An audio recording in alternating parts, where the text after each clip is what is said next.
Once upon a midnight dreary, why I pondered weak and weary over many quaint and curious volumes of forgotten lore, why I nodded nearly napping, suddenly there came a tapping, as someone gently rapping at my chamber door.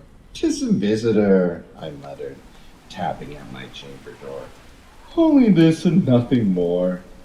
As distinctly I remember, it was in the bleak December, and each separate dying ember wrought its ghost upon the floor. Eagerly I wished tomorrow, vainly I had sought to borrow from my books a piece of sorrow, sorry for the lost Lenore, for the rare and radiant maiden whom the angels named Lenore, nameless here forevermore.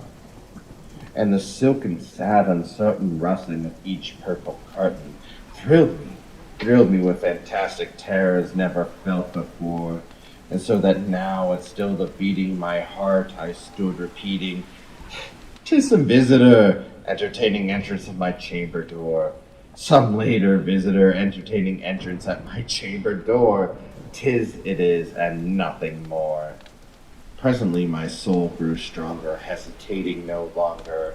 "Sir," said I, "or madam, truly your forgiveness I implore.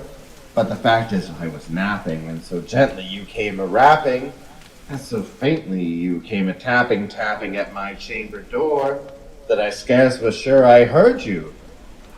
Here I opened wide the door. Darkness there, and nothing more. Deep into the darkness peering, long I stood there wandering, fearing, doubting, dreaming dreams no mortal ever dared dream before. But what silence was unbroken, and the stillness gave no token, and the only word there spoken was the whispered word, "Lenore." This I whispered, and an echo murmured back the word, "Lenore."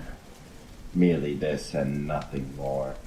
Back into the chamber turning, all my soul within me burning, soon again I heard a tapping somewhat louder than before. "Surely," said I, "surely that it is something at my window lattice.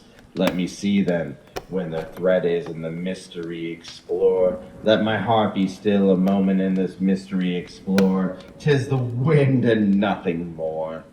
Open here I flung the shutter, when with many a flirt and flutter in there stepped a stately raven of thy stately days of yore.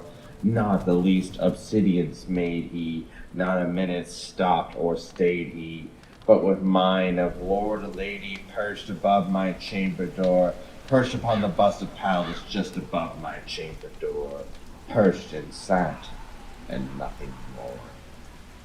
Then this ebony bird beguiling my sad fancy into smiling, by the grave and stern decorum of the countenance it wore, though my crest be shorn and shaven, though I said, "Art thou sure no craven, ghastly, grim, and ancient raven, wandering from thy nightly shore? Tell me what thy lordly name is on thy nice Platonian shore." Quoth the raven, "Nevermore." Much I marvel this ungainly fowl to hear discourse so plainly, though its answers little meaning, little relevancy bore. For we cannot help agreeing that no living human being ever yet blessed with seeing bird above his chamber door, bird or beast above thy sculpted bust above his chamber door, with such a name as Nevermore. But the raven sitting lonely on his placid bust spoke only that one word, as if his soul in that one word did outpour. Nothing farther he uttered, not a feather that he fluttered, till I scarcely more than muttered, "Other friends have flown before.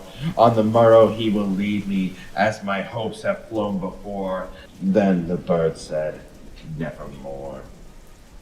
Startled at the stillness broken by a reply so aptly spoken, "Doubtless," said I, "what it utters it is only stock and store, caught from some unhappy master, whom's unmerciful disaster followed fast and followed faster till his song once burden bore, till thy dirges of his hope that melancholy bore of nevermore." But the raven still beguiling my sad fancy into smiling, Straight I willed a cushioned seat in front of the bird unbusted door. Then upon a velvet sinking I betook myself to Lincoln. Fancy unto fancy thinking of this ominous bird of yore.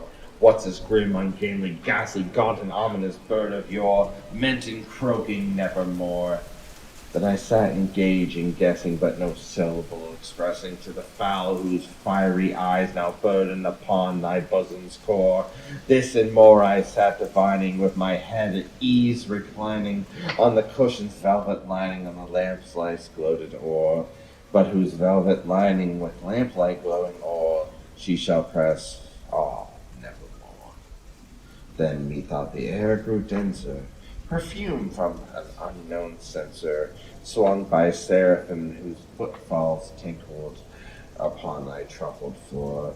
Wretch, I cried, thy God hath lent thee, by these angels he has sent thee, respite the Nephani from my memories of Lenore. Quaff this kind of nepenthe, and forget this lost Lenore, quoth the raven, nevermore.